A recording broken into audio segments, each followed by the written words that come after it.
não ocorreu.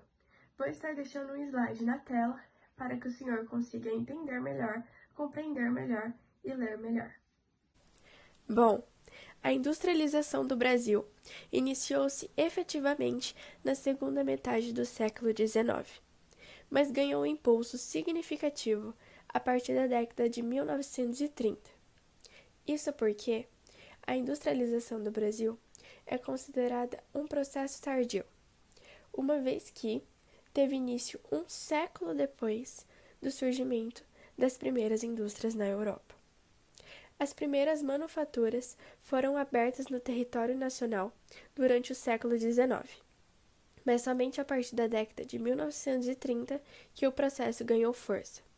Desde então, a participação da capital privada nacional e internacional e também a ação do Estado têm sido importantíssimos para o processo de desenvolvimento e crescimento desse setor do Brasil, que representa hoje cerca de 1/5 do PIB, Produto Interno Bruto Nacional. A industrialização no Brasil foi impulsionada por políticas de governo, investimentos estrangeiros e uma transição gradual da economia agrária para uma economia mais diversificada. A implementação de políticas de substituição de importações, especialmente durante o governo de Getúlio Vargas, foi crucial para fomentar o crescimento industrial. O desenvolvimento de infraestrutura, como estradas, ferrovias e portos, facilitou o transporte de matérias-primas e produtos manufaturados. Aonde ocorreu?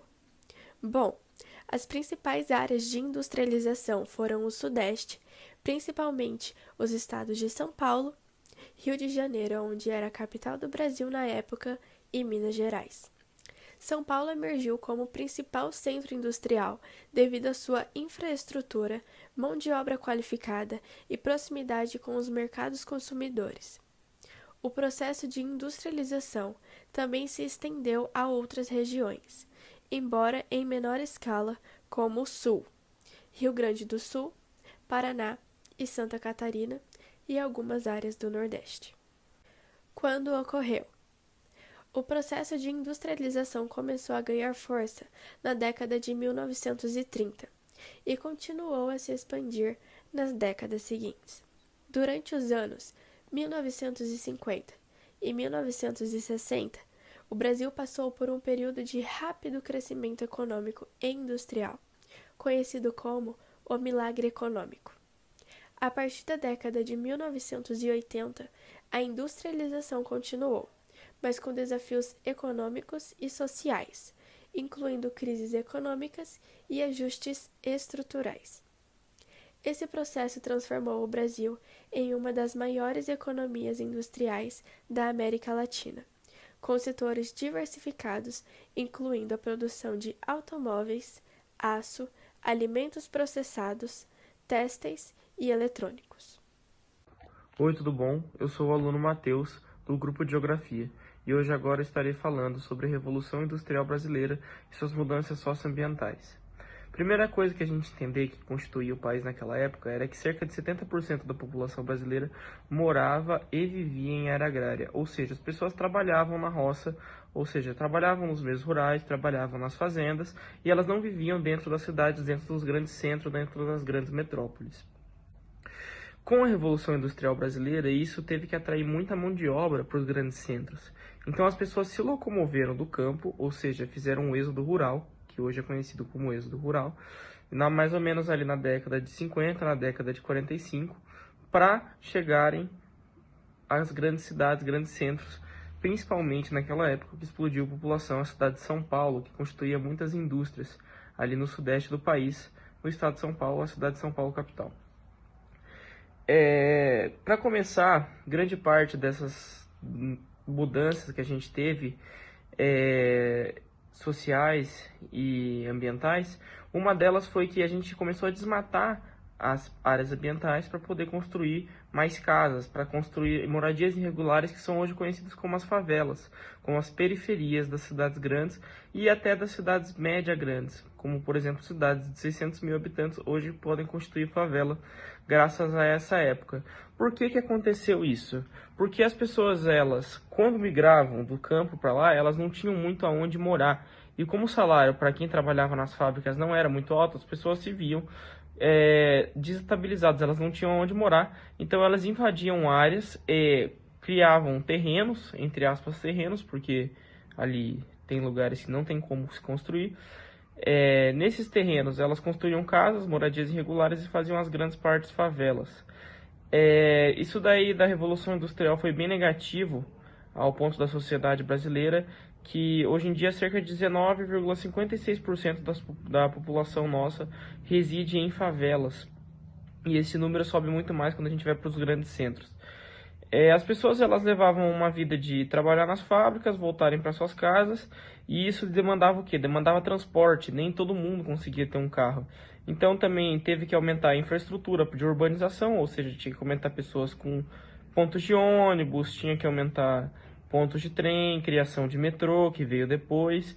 Tudo isso para quê? Para a gente conseguir reabrigar essa nova população, essa nova massa de trabalhadores que veio para as grandes cidades para poder cumprir o papel de trabalhar nas grandes fábricas. E do ponto social e ambiental, isso daí foi muito ruim para a nossa sociedade. Bom, professor, aqui quem está falando é Yuri e eu vou explicar por que o Brasil demorou a se industrializar. O Brasil demorou a se industrializar devido a uma combinação de fatores históricos, econômicos, sociais e políticos. Durante o período colonial e boa parte do Império, a economia brasileira estava fortemente baseada na produção agrícola e de exportação, como o açúcar, o café e o ouro. Essa estrutura econômica não incentivava a diversificação industrial, já que a elite agrária explica por que o Brasil demorou a se industrializar. O Brasil demorou a se industrializar devido a uma combinação de fatores históricos, econômicos, sociais e políticos. Durante o período colonial e boa parte do Império, a economia brasileira estava fortemente baseada na produção agrícola e de exportação, como o açúcar, o café e o ouro. Essa estrutura econômica não incentivava a diversificação industrial, já que a elite agrária se beneficiava do modelo exportador e não havia necessidade de investir na industrialização. A utilização intensiva do trabalho escravo até o final do século XIX também foi um fator crucial. A escravidão limitou o desenvolvimento de uma força de trabalho livre e qualificada, necessária para a expansão industrial. Além disso, a falta de investimentos em educação resultou em uma população com baixos níveis de alfabetização e formação técnica, dificultando a criação de uma mão de obra qualificada. A infraestrutura deficiente, como a escassez de estradas, ferrovias e portos adequados, impedia a circulação eficiente de bens e matérias-primas dentro do Brasil. Isso, juntamente com as políticas econômicas, limitou o desenvolvimento de um mercado interno robusto. A dependência econômica do capital estrangeiro e a falta de uma política industrial clara por parte dos governos também retardaram a industrialização. Foi somente com a Revolução de 1930 e a chegada de Getúlio Vargas ao poder que o Brasil começou a implementar políticas de industrialização, incluindo a criação de indústrias de base como siderurgia e petróleo, a substituição de importações e o fortalecimento de empresas nacionais. Essas mudanças foram fundamentais para iniciar o processo de industrialização no Brasil, que continuou a se desenvolver nas décadas seguintes, principalmente após a Segunda Guerra Mundial, com a criação de várias empresas estatais, como a Petrobras e a Companhia Siderúrgica Nacional, conhecida como CSN, e a adoção de políticas de desenvolvimento econômico, impulsionaram a indústria brasileira e ajudaram a diversificar a economia, diminuindo a dependência das exportações agrícolas.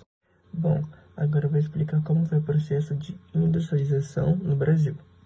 O processo de industrialização no Brasil foi longo e passou por diversas fases importantes, cada um com suas características e impactos específicos. A industrialização no Brasil começou de forma mais intensa no início do século XX, com a criação das primeiras fábricas de tecidos e alimentos. Depois teve imigração, com a chegada dos imigrantes europeus, forneceu mão de obra e conhecimento técnico. Teve capital estrangeiro, que houve um influxo de capital estrangeiro, principalmente dos britânicos, que investiram em infraestrutura e indústrias. Alguns outros pontos importantes foi a Era Vargas, que ocorreu de 1930 a 1945, o período pós-guerra, que ocorreu em 1945 a 1964, o milagre econômico, de 1968 a 1973, crise e rescisão, de 1980 a 1994, plano real e anos recentes, que ocorreu em 1994 até o atual presente. Bom, meu nome é Emanuele Vitória e eu tô no grupo da Ana Clara, do Yuri e do Matheus Carneiro. Bom, eu vou falar um pouquinho agora como que a indústria brasileira ela está atualmente. Bom, eu vou colocar aqui um pouquinho o slide que eu preparei para poder explicar melhor e as perguntas que eu vou fazendo durante o vídeo. Bom, como que a indústria brasileira ela está atualmente? Atualmente, o país ele vive um forte crescimento e desenvolvimento industrial, motivando e influenciando pelo capital externo. Bom, pelas multinacionais instaladas em nosso território, há um forte desenvolvimento, sabe? De indústrias e diversos tipos de indústrias, desde indústria de base ou até indústrias de tecnologia avançadas, como tecnologias, tipo, que fazem máquinas, porque, tipo assim, algumas indústrias têm o trabalho manual, mas algumas outras indústrias têm o trabalho utilizando máquinas. Exemplo, empresa de salgadinho, sabe? De Doritos, Fandangos, Cheetos. Não são pessoas que fazem o produto, selam, tipo, são máquinas que são programadas para fazer aquele serviço por vários dias, né?